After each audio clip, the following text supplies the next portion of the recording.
Welcome friends, নতুন একটা ভিডিওতে তোমাদের সকলকে স্বাগত জানাই। তোমরা সবাই জানো বর্তমানে এখন আরআরবি এনটিপিসি গ্র্যাজুয়েট লেভেলে সেটা পরীক্ষা চলছে। আর তোমরা যারা পরীক্ষা দিতে গেছো অ্যানালাইসিস দেখে, তারা অবশ্যই এটা বুঝে গেছো যে অ্যানালাইসিস দেখে যাওয়াটা কতটা উপকারী একটা পরীক্ষার্থীর জন্য।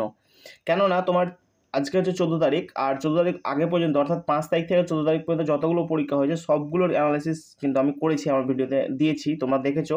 যারা দেখে গেছো তাদের পরবর্তীকালে যাদের পরীক্ষা ছিল তারা কিন্তু বিশেষভাবে উপকৃত হয়েছে, এটা আমি বলতে পারি। আর এর পরের দিনগুলিতে অর্থাৎ যাদের 15 তারিখ বললো, 16 তারিখ, 17 তারিখ, 18 তারিখ, 20 তারিখ, 22 তারিখ যাদের পরীক্ষা আছে, তারা অন্তত একবার হলেও এইসব অ্যানালাইসিস ভিডিওগুলো দেখে যাও, ঠিক আছে? কারণ একটা সামান্য ভিডিও তোমার অনেকখানি হেল্প করতে পারে, যেটা তুমি সারা বছর পরেও হয়তো করতে পারো, শুধুমাত্র 10 থেকে 20 মিনিট একটা ভিডিও দেখলেই তোমার অনেকটা হেল্প হবে। দেখো, আজকে হচ্ছে 14 তারিখ, ফার্স্ট শিফটের পরীক্ষা শেষ হয়ে গেছে, দেরি হয়েছে হয়তো আমার কোশ্চেনগুলো একটু জোগাড় করতে, তার জন্য ভিডিওটা বানাতে একটু লেট হলো। টোটাল 40টা কোশ্চেন জিকে থেকে বলো, জিএস থেকে বলো এবং তোমার কারেন্ট অ্যাফেয়ার্স থেকে বলো, সমস্ত কোশ্চেনে কিন্তু আলোচনা করা হয়েছে ভিডিওতে। তো ভিডিওটা তোমরা মনোযোগ সহকারে দেখতে থাকো। আর এই সব ক্লাসের সমস্ত পিডিএফ তোমরা পেয়ে যাবে হচ্ছে টেলিগ্রাম চ্যানেলে। দেখো, টেলিগ্রামের নাম আর চ্যানেল কিন্তু আমি আমার ভিডিও ডেসক্রিপশনে দিয়ে রেখেছি, অথবা চ্যানেলের অ্যাবাউট সেকশনে গিয়েই তোমরা চ্যানেলের যে টেলিগ্রাম চ্যানেলের লিঙ্ক পাবে, সেই লিঙ্কে ক্লিক করে তোমরা টেলিগ্রাম চ্যানেলে জয়েন হয়ে যাও, অটোমেটিকভাবে তোমার পিডিএফগুলো সমস্তটাই পেয়ে যাবে। কিছু দেখো, পরমহংস মণ্ডলী কত সালে প্রতিষ্ঠিত হয়েছিল? তোর জন্য সঠিক উত্তর হয়ে যাবে 1849। দেখো, 1849 সালে বোম্বেতে দাদোবা পান্ড্রাং, দুর্গারাম মেহতা এবং তাদের সঙ্গীরা পরমহংস মণ্ডলী প্রতিষ্ঠা করেছিলেন। এটি ছিল অত্যন্ত একটি প্রভাবশালী এবং গুরুত্বপূর্ণ হিন্দু সামাজিক ধর্মীয় সংস্কার সংগঠন। এই সংগঠনের আদর্শ হলো মানব ধর্ম সভা দ্বারা গভীরভাবে প্রভাবিত ছিল। দাদোবা পান্ড্রাং শহর অনেক সদস্য কিন্তু প্রাথমিকভাবে এটার সঙ্গে যুক্ত ছিলেন। নেক্সট প্রশ্ন কিছু দেখো, পাইকা বিদ্রোহ ছিল মূলত ভারতের কোন অংশে ব্রিটিশ ইন্ডিয়া কোম্পানির শাসনের বিরুদ্ধে একটি সশস্ত্র বিদ্রোহ? তো এটা জন্য সঠিক উত্তর হবে উড়িষ্যাতে দেখা গেছিল এই পাইকা বিদ্রোহ। দেখো, পাইকা বিদ্রোহ ছিল 1817 সালে ভারতের ব্রিটিশ ইস্ট ইন্ডিয়া কোম্পানির শাসনের বিরুদ্ধে সংগঠিত একটা সশস্ত্র বিদ্রোহ। বিদ্রোহটি মূলত ওড়িশার খুরদার পাইকাদের দ্বারা পরিচালিত হয়েছিল। পাইকারা তাদের নেতা বক্সী জগৎবন্ধু বিদ্যাধরের নেতৃত্বে বিদ্রোহে ফেটে পড়ে এবং ভগবান জগন্নাথকে ওড়িয়া ঐক্যের প্রতীক হিসাবে তুলে ধরা হয়।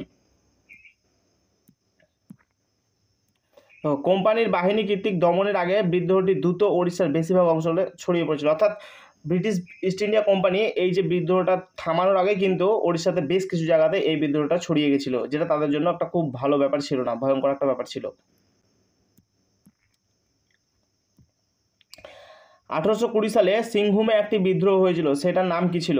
তো এটার জন্য সঠিক উত্তর হবে হো আদিবাসী বিদ্রোহ। 1820 খ্রিস্টাব্দে সিংভূমে হো আদিবাসীদের একটি বিদ্রোহ সংগঠিত হয়। এই বিদ্রোহ ছিল ব্রিটিশ শাসনের বিরুদ্ধে এবং মূলত জমি ও সম্পদের উপর নিয়ন্ত্রণ নিয়ে। পরবর্তী প্রশ্ন দেখো, উত্তর ভারতের মালভূমি কি নামে পরিচিত?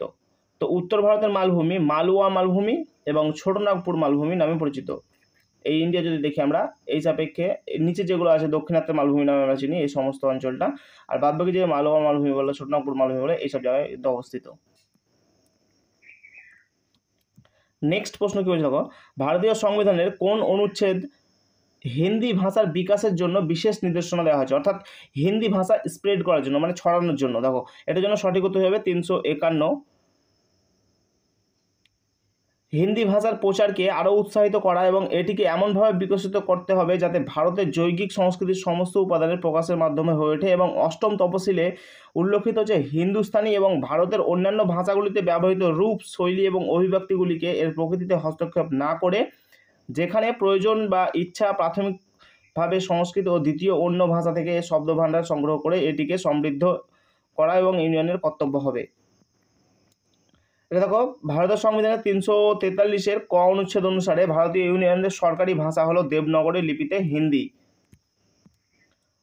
নেক্সট প্রশ্ন, সিআরপিএফ এর নতুন মহাপরিচালক কে ছিলেন? অর্থাৎ ডিজি, ডাইরেক্টর জেনারেল কে?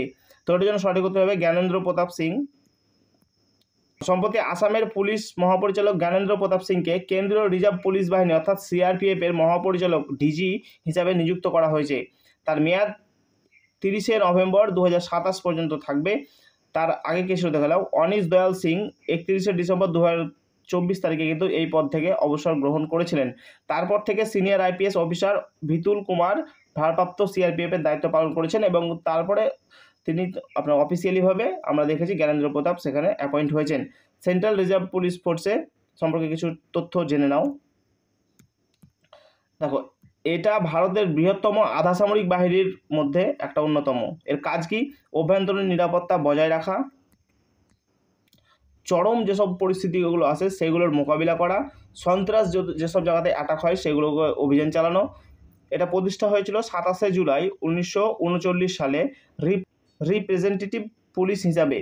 তার নাম পরিবর্তন করে বর্তমানে রাখা হয়েছে, যেটা কেন্দ্রীয় রিজার্ভ পুলিশ বাহিনী অর্থাৎ সিআরপিএফ। নামটা পরিবর্তন হয়েছিল 28শে ডিসেম্বর 1949 সালে। পরবর্তী প্রশ্ন দেখো, সংবিধানের 164 ক অনুচ্ছেদ অনুসারে রাজস্থানের নতুন মুখ্যমন্ত্রী নিয়োগ হলেন কে?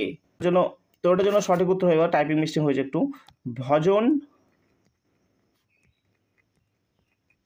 লাল শর্মা।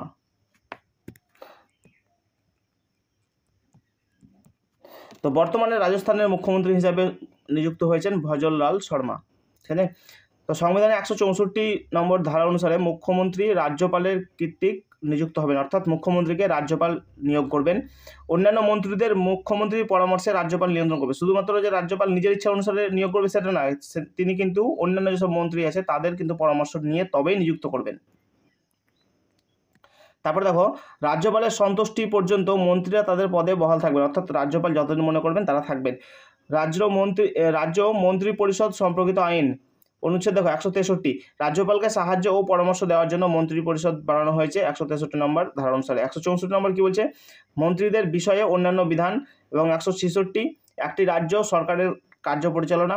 এবং 167 রাজ্যপালের কাছে তথ্য প্রেরণের জন্য মুখ্যমন্ত্রীর ক্ষমতা।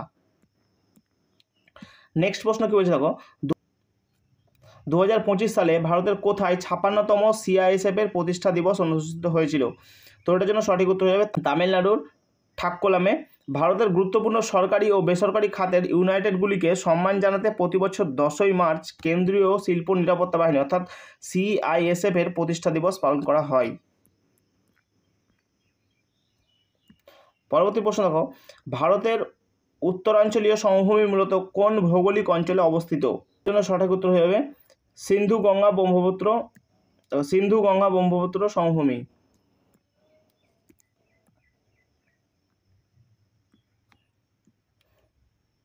পরবর্তী প্রশ্ন দেখো, 2025 সালে বিশ্ব স্নুকার চ্যাম্পিয়নশিপের বিজয়ী কে? ঝাও জিনটাং। এবং রানার আপ হয়েছিলেন মার্ক উইলিয়ামসন। 2025 বিশ্ব স্কুনার চ্যাম্পিয়নশিপে আনুষ্ঠানিকভাবে 2025 হ্যালো ওয়ার্ল্ড স্কুনার চ্যাম্পিয়নশিপ ছিল, যেটা একটা পেশাদার স্কুনার টুর্নামেন্ট যা 19 এপ্রিল থেকে 5 মে পর্যন্ত 2025 চলেছিল। ঠিক আছে, যেটা ইংল্যান্ডের ফেলশিপের ক্রুসিবল থিয়েটারে অনুষ্ঠিত হয়েছিল। এটা টানা 49তম বছর হিসাবে বিশ্ব স্কুনার চ্যাম্পিয়ন এই ভেন্যুতেই অনুষ্ঠিত হচ্ছে। সমস্যাটা দেখে নাও কে কোন পুরস্কার জিতেছে।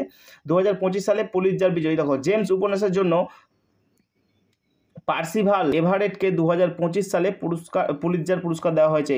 এছাড়াও কবিতার জন্য মেরি হাউ তার নিউ অ্যান্ড সিলেক্টেড পোয়েমস সংকলনের জন্য এই পুরস্কারটা পেয়েছেন। দেখো, বই আর নাটক এবং সঙ্গীত বিভাগ থেকে কারা কারা পেয়েছে? কথা সাহিত্য জেমস যেটা লিখেছেন পার্সিভাল এভারেট। নাটক উদ্দেশ্য যেটা লিখেছেন হচ্ছে উদ্দেশ্য ব্র্যান্ডেন জেক্সবক্স জেনকিন্সের লেখা। তারপরে ইতিহাস কম্বি হারিয়েট ট্যাবম্যান কোম্বিহি রিভার রেইড। এবং গৃহযুদ্ধের সময় কৃষ্ণাঙ্গ স্বাধীনতা অ্যাডা এল ফিল্ডস ব্ল্যাকের লেখা। জীবনী দেখো, প্রত্যেক জীবন্ত জিনিস সমস্ত জীবনকে জানার জন্য মহান এবং মারাত্মক দৌড় জেমস রবার্টস দ্বারা লিখিত।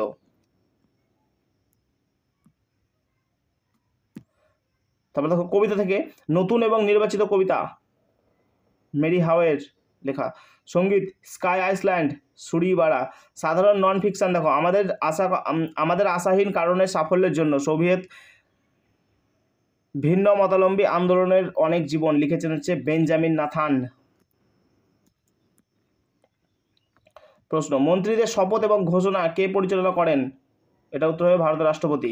দেখো, মন্ত্রীদের শপথ এবং ঘোষণা রাষ্ট্রপতি কেন্দ্রীয় মন্ত্রী পরিষদের মন্ত্রীদের পদ এবং গোপনীয়তা শপথ বাক্য পাঠ করান। নামদাফা জাতীয় উদ্যান কোথায় অবস্থিত? অরুণাচল প্রদেশে। নামদাফা জাতীয় উদ্যান এবং ব্যাঘ্র সংরক্ষণকার ভারতের অরুণাচল প্রদেশের সাত্ত্বিক রাজ্যে অবস্থিত, যা ভারত এবং মায়ানমার অর্থাৎ বার্মার আন্তর্জাতিক সীমানার কাছে অবস্থিত। সরকার 1983 সালে এটিকে টাইগার রিজার্ভ হিসেবে ঘোষণা করেন। নেক্সট প্রশ্ন দেখো, কোন সুলতান কৃষিকাজের দেখাশোনার জন্য একটি পৃথক বিভাগ যেটার নাম হচ্ছে দিওয়ানি আমিরি কোহি প্রতিষ্ঠা করেছিলেন? এটা করেছিলেন মোহাম্মদ বিন তুগলক। তো মোহাম্মদ বিন তুগলক এই কৃষি বিভাগ প্রতিষ্ঠা করেছিলেন দিওয়ানি কোহি, যেটার মূল লক্ষ্য ছিল চাষযোগ্য জমিকে বৃদ্ধি করা। সংবিধানের 97তম সংশোধন যেটা 2011 সালে হয়, সেটা কিসের সাথে যুক্ত ছিল? 2011 সালে 97তম সংশোধন আইন সমবায় সমিতিগুলিকে সংবিধানের স্বীকৃতি এবং সুরক্ষা প্রদান করে।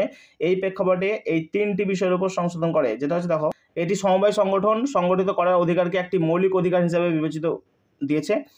এতে সমবায় সমিতির উন্নয়ন জন্য রাষ্ট্রীয় নীতির একটি নতুন নির্দেশিকা নীতি অন্তর্ভুক্ত করা হয়েছে ধারা 43-এর বিতে। তারপর এটি সংবিধানে সমবায় সমিতি নামে একটা নতুন ধারা অর্থাৎ 9-এর বি সমন্বিত করেছে। সংসদ সংবিধানের 3য় অংশের অধীনে 19-1 গ অনুচ্ছেদ রাজ্য আইনসভা এবং তাদের কর্মক্ষেত্রের সাথে বিধান করেছে।